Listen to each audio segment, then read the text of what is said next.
bienvenue. L'IFRA désigne l'Association internationale de l'industrie de la parfumerie.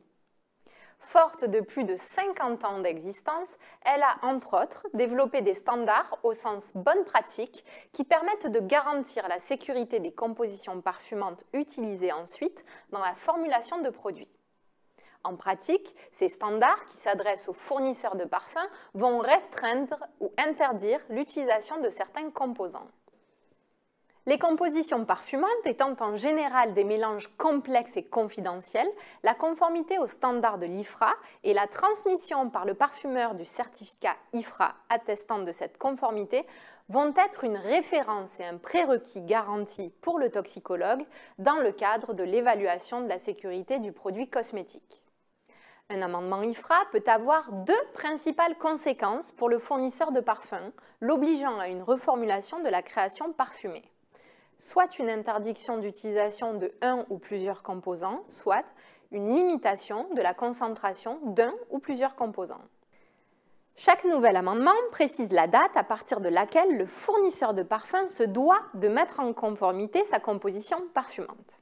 Voici une illustration avec le 51e amendement publié le 30 juin 2023.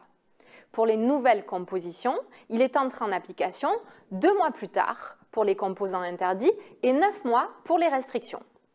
Pour les compositions parfumantes déjà présentes sur le marché, les fournisseurs disposent de 13 mois pour la mise en conformité des composants devenus interdits et 28 mois pour les restrictions. Ces dates concernent les compositions parfumantes et non les produits finis. Ces derniers peuvent continuer d'être mis à disposition sur le marché dans la mesure où l'évaluation de la sécurité initialement établie reste valable. Le fournisseur de parfum doit-il obligatoirement être membre de l'IFRA? En pratique, le fournisseur est membre de son représentant national, en France, Prodarom, lui-même membre de l'IFRA. Quoi qu'il en soit, la réglementation européenne n'impose pas aux fournisseurs de parfums d'être affiliés à l'IFRA.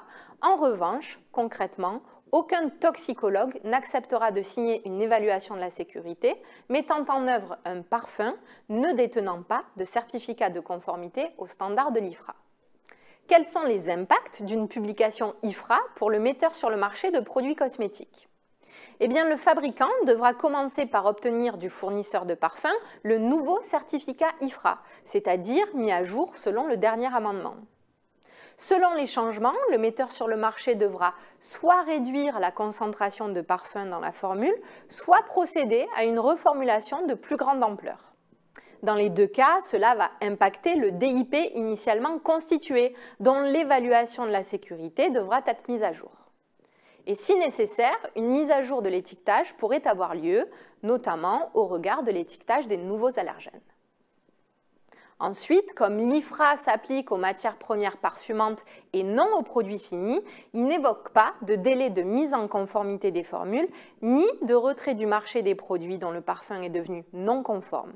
Il convient alors de mener une analyse au cas par cas en concertation avec l'évaluateur de la sécurité.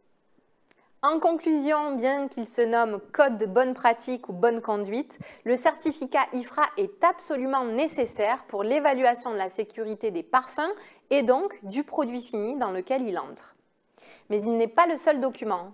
Il est important que le parfumeur puisse vous fournir la fiche de données de sécurité, la fiche technique, la liste des allergènes et leurs teneurs et le certificat RCE ou FSE comme preuve de la conformité au règlement cosmétique. Merci de votre attention et à bientôt pour un prochain Cosmed TV.